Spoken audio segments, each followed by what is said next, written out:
नमस्कार प्यारे विद्यार्थियों, आपका स्वागत है एसआरडी स्टडी सेंटर पे। जैसा कि आप लोग जान रहे हैं कि हम लोग संकल्प 450 बैच लेकर के आए हैं आप लोग के लिए, जिसमें हम जो करा रहे हैं अंतिम महासंग्राम में जो रसायन विज्ञान का यह अंतिम चैप्टर है, जिसमें तत्वों के वर्गीकरण के बारे में आप लोग समझेंगे। और इसमें जो महत्वपूर्ण क्वेश्चन जो बिहार बोर्ड के द्वारा पूछे गए हैं उस पर आधारित प्रश्न आपके लिए लेकर के आए हैं। जो विगत वर्षों में जो पूछे गए हैं उसी पर आधारित प्रश्न है, जो आपके एग्जाम जो आने वाले हैं 2026 के जो एग्जाम है उसमें यह काफी मदद करेगा। तो हमारे साथ आप वीडियो में बने रहें।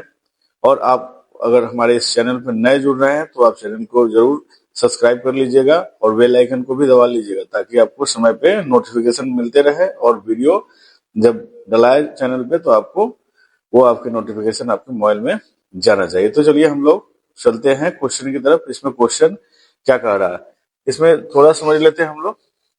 जो तत्वों के वर्गीकरण के बारे में है, जिसमें अव्यवस्थित व्यवस्था पर आधारित जो है प्रश्न है, महत्वपूर्ण ऑब्जेक्टिव प्रश्न। तो हम लोग चलेंगे इसमें क्वेश्चन नंबर 1 की तरफ। क्वेश्चन नंबर 1 क्या कह रहा है तो समझेंगे।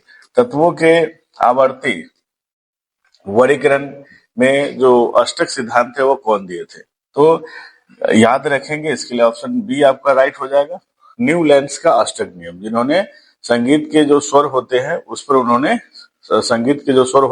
उन्होंने सजाया और बताया कि प्रत्येक, है ना, जो गिनती हम शुरू करते हैं तो प्रत्येक आठवां जो तत्व होता है वो पहला तत्व के समान गुण रखता है। ऐसा इन्होंने न्यूलैंड से बताया था, इसलिए इस सिद्धांत को न्यूलैंड्स के अष्टक नियम के सिद्धांत से भी जाना जाता है।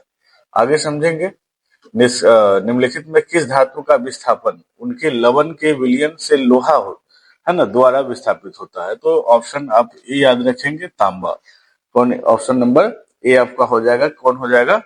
तांबा हो जाएगा। ठीक है।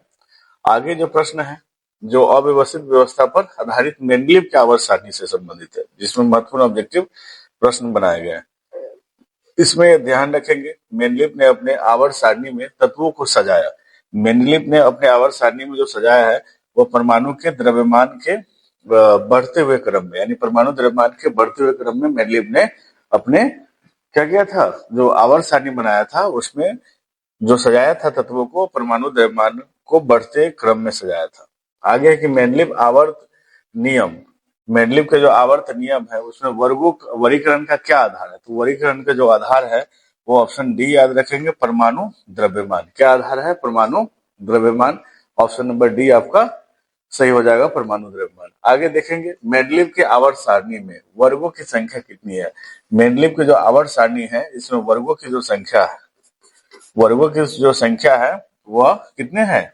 8 है। और आवर्तों की जो संख्या है वो कितने होते हैं? 7 होते हैं। तो आपसे पूछा जा रहा है कि वर्गों की संख्या कितनी है, तो वर्गों की जो संख्या है वह 8 है। ठीक है। अब हमारे साथ बने रहे इसी तरह। मेंडलीव की आवर्त सारणी, जो चौथा नंबर प्रश्न है कि मेंडलीव की आवर्त सारणी की एक कमी बताए। मेंडलीव के आवर्त सारणी का जो एक कमी है वह क्या है? हाइड्रोजन को उचित स्थान नहीं देना। मतलब हाइड्रोजन का जो स्थान है वो मेंडलीव ने अपने आवर्त सारणी में क्या कर पाया, वो सुनिश्चित नहीं कर पाया कि इसको कहाँ रखे, हाइड्रोजन को कहाँ रखे। ठीक है। आगे है इसी का अगला कड़ी है आधुनिक आवर्त सारणी, मॉडर्न पीरियोडिक टेबल में पहला प्रश्न आता है कि आधुनिक आवर्त सारणी में वर्गों की संख्या होती है। आधुनिक आवर्त सारणी में वर्गों की संख्या पूछा जा रहा है। तो आधुनिक आवर्त सारणी में वर्गों की जो संख्या होती है वो 18 है। आधुनिक आवर्त सारणी में वर्गों की संख्या कितना है? 18। ठीक है, याद रखेंगे, वर्गों की संख्या कितना हो जाएगा? 18। ठीक है। अगर इसी में आवर्त की जो संख्या पूछता है तो आवर्त हो जाएंगे 7। ठीक है, क्या हो जाएंगे? 7। आप याद रखेंगे। आगे है कि आधुनिक आवर्त सारणी में तत्वों के वर्गीकरण का आधार है, जो क्लासिफिकेशन किया गया उसका बेस क्या है? तो आधुनिक आवर्त सारणी को जो सजाया गया है उसके परमाणु संख्या के आधार पर, किसके आधार पर? उनके परमाणु संख्या के आधार पर इसे सजाया गया है। तो इसके लिए ऑप्शन आपका डी राइट हो जाएगा। आधुनिक मॉडर्न पीरियोडिक टेबल जिन्होंने कौन? मोस्ले साहब ने बनाए थे। कौन? मोस्ले। आवर्त सारणी में शून्य समूह के जो तत्व होते हैं, ठीक है, शून्य समूह के जो तत्व है वो हीलियम है। ठीक है, याद रखेंगे। शून्य समूह आवर्त सारणी, आधुनिक आवर्त सारणी में शून्य समूह को 18वां समूह कहा जाता है। क्या कौन सा समूह हो जाएगा? 18वां समूह जो हो जाएगा वो आधुनिक आवर्त सारणी के, किसके आधार पर? आधुनिक आवर्त आवर्त सारणी के आधार पर, ठीक है। 18वां समूह, ठीक है, जिसमें 6 तत्वों को रखा गया। हीलियम है, नियोन है, आर्गन है, क्रिप्टन है, जेनॉन है और क्या है? रेडॉन है। ये सभी 6 तत्व क्या है? अक्रिय तत्व है। कौन से तत्व है? अक्रिय तत्व है, ठीक है। इसमें से कोई भी रहेगा तो इसका नाम क्या रख दीजिएगा?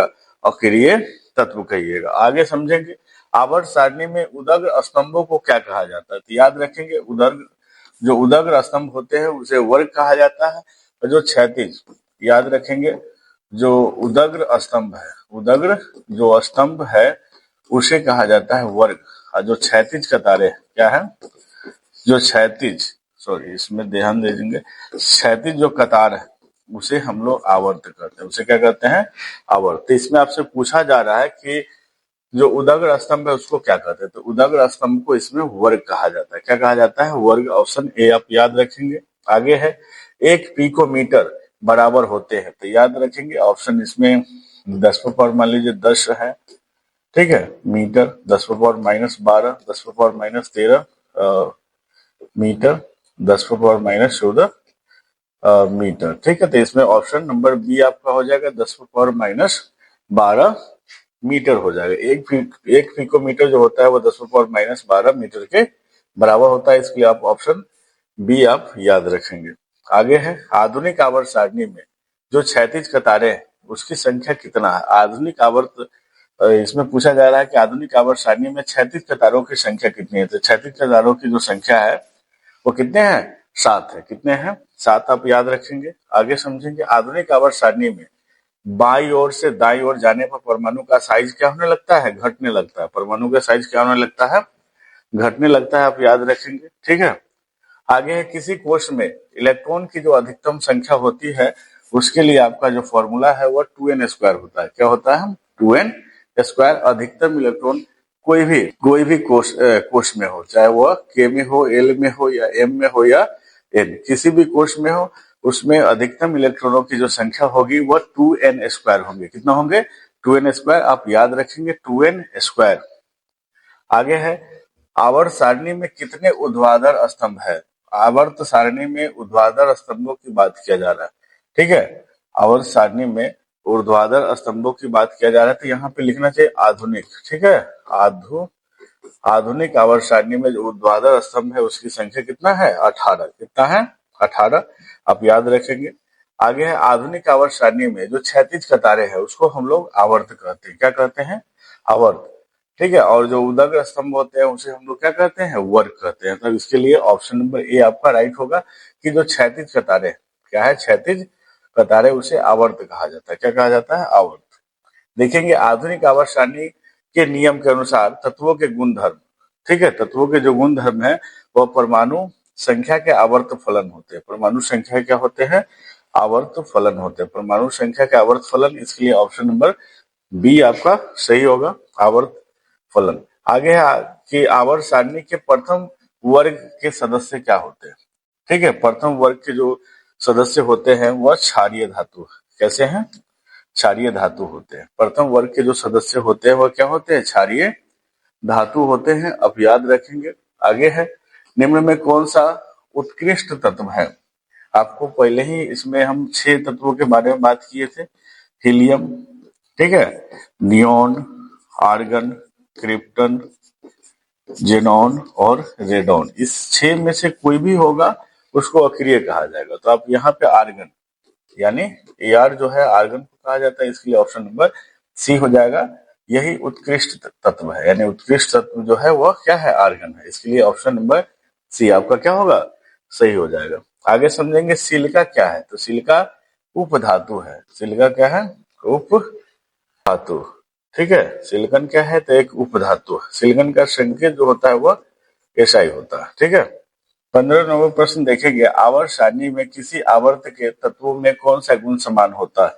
तो इसमें कक्षों की संख्या क्या होती है? समान होती है। अब याद रखेंगे ऑप्शन नंबर डी जो होगा वह कक्षों की संख्या होगी। 16 नंबर प्रश्न है कि निम्नलिखित संकेतों के द्वारा व्यक्त तत्वों में कौन सा धातु, ठीक है, तो ध्यान देंगे यहाँ पे कौन सा धातु पूछ रहा है कि इसमें से कौन धातु है। ठीक है, तो आप याद रखेंगे 9 जो होता है वह फ्लोरीन का संकेत होता है, परमाणु संख्या 9।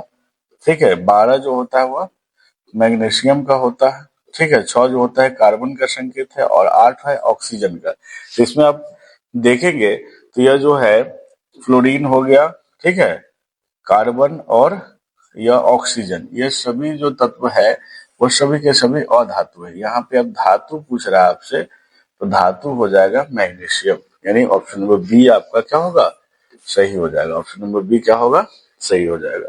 आगे है निम्नलिखित तत्वों में किसकी आयनन ऊर्जा अधिक है।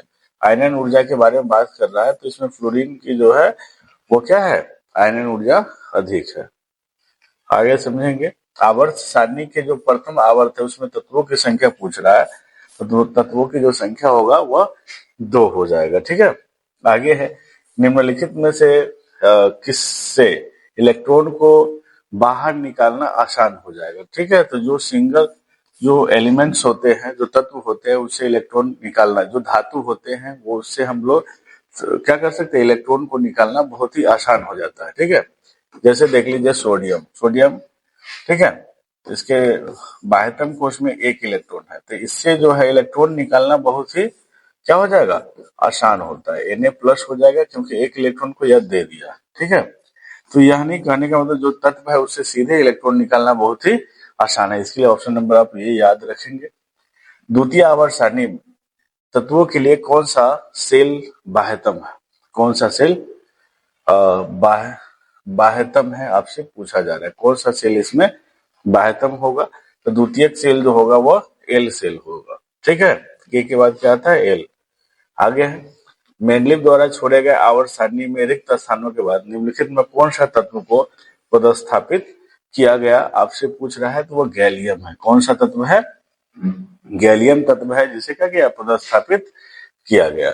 आगे है आवर्त सारणी के प्रत्येक आवर्त का अंतिम सदस्य क्या होता है, अंतिम सदस्य पूछा जा रहा है। तो अंतिम सदस्य जो होते हैं वह निष्क्रिय गैस होते हैं, क्योंकि अंतिम सदस्य जो है वह 18वां समूह होते हैं, 18वां जो इसमें वर्ग है वो होते हैं, और ये जो 18 वाले जो समूह है उसमें सभी के सभी अक्रिय तत्वों को रखा जाता है। हीलियम हो गया, नियोन हो गया, आर्गन हो गया, ठीक है, क्रिप्टन हो गया, जेनॉन हो गया, और क्या हो गया, रेडॉन, यानी कुल मिला के इस तत्वों को इस 18वें समूह में रखा गया है। तो इसमें जो अंतिम सदस्य, अंतिम तत्व जो होंगे इसका सभी के सभी क्या होंगे, अक्रिय होंगे। क्या होंगे, अक्रिय होंगे।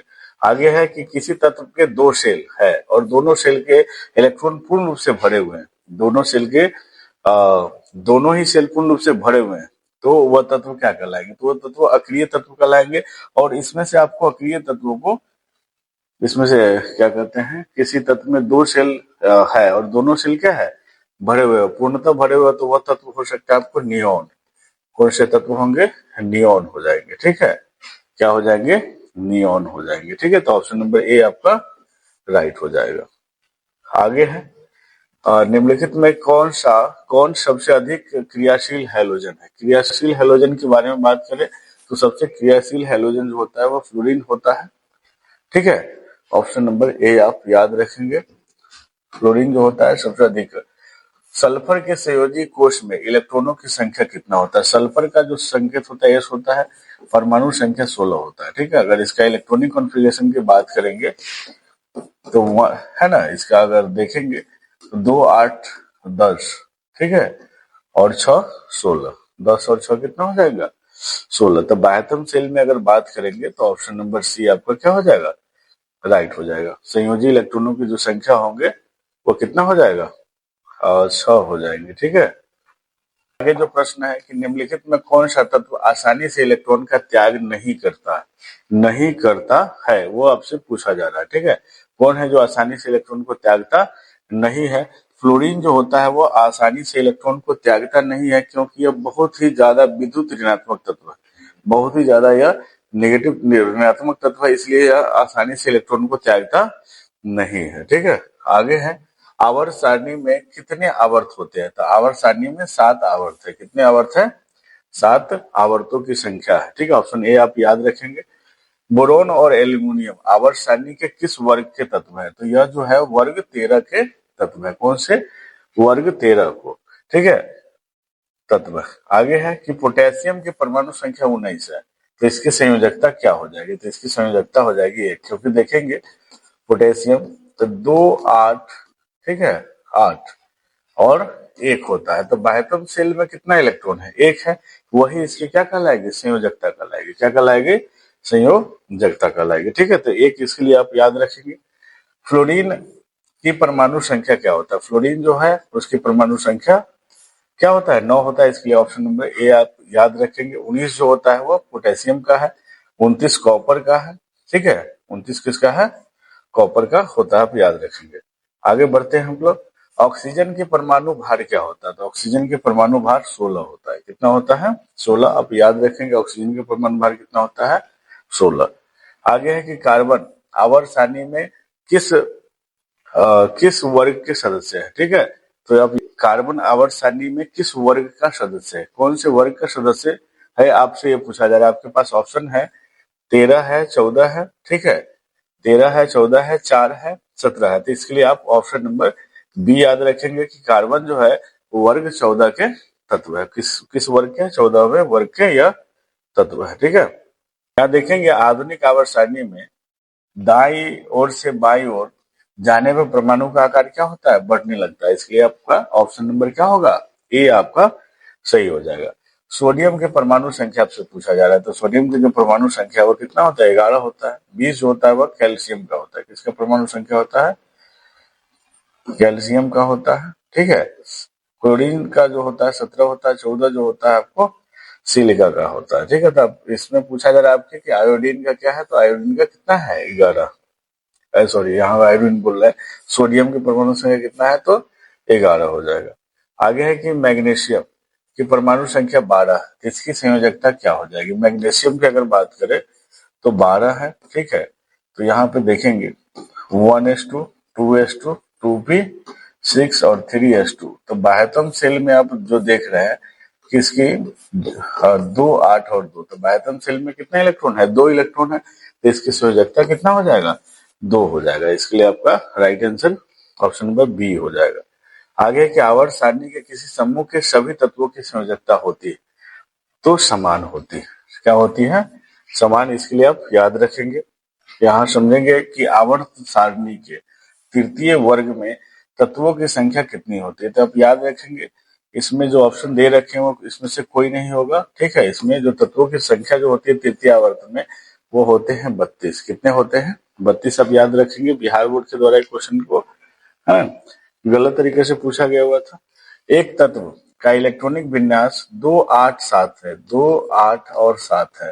तो याद रखेंगे 2 8 10 और 7 17, यानी इस तत्व की परमाणु संख्या कितना हो जाएगा? 17 हो जाएगा। 17 जो होता है वो क्लोरीन का होता है, यानी Cl अगर संकेत पूछता है तो Cl हो जाता है, ठीक है। तो ऑप्शन नंबर सी आप याद रखेंगे। आगे है कि निम्न में कौन उप धातु है? निम्न में कौन उप धातु है? तो यहाँ पे आर्सेनिक हो जाएगा, ठीक है। AS जो हो जाएगा ऑप्शन नंबर डी आपका सही हो जाएगा। निम्नलिखित में से किसको जल में डुबोकर रखा जाता है? जल में डुबोकर रखा जाता है तो आप याद रखेंगे किसको रखा जाता है? श्वेत फास्फोरस को। किसको रखा जाता है? श्वेत फास्फोरस को, क्योंकि जैसे ही बाहर निकाला जाएगा तो यह बहुत ही अधिक अभिक्रियाशील होता है, ठीक है। यह तुरंत इसमें आग पकड़ लेगा, इसलिए इसको क्या किया जाता है? जल में डुबोकर रखा जाता है। मैग्नीशियम आवर्त सारणी के किस समूह के सदस्य है? मैग्नीशियम जो है आवर्त सारणी के कौन से समूह के तत्व है? तो आप याद रखेंगे ऑप्शन नंबर जो होंगे इसमें ऑप्शन नंबर जो होंगे सी सही हो जाएंगे। यह वर्ग 2 के सदस्य होते हैं। आगे 43 नंबर प्रश्न है, वर्ग 13 से 18 तक के जो तत्व होते हैं वो क्या कहलाते हैं? वर्ग 13 से लेकर 18 तक अगर इसको हम लोग ऐसे अगर देखते हैं, ध्यान दीजिएगा, ठीक है,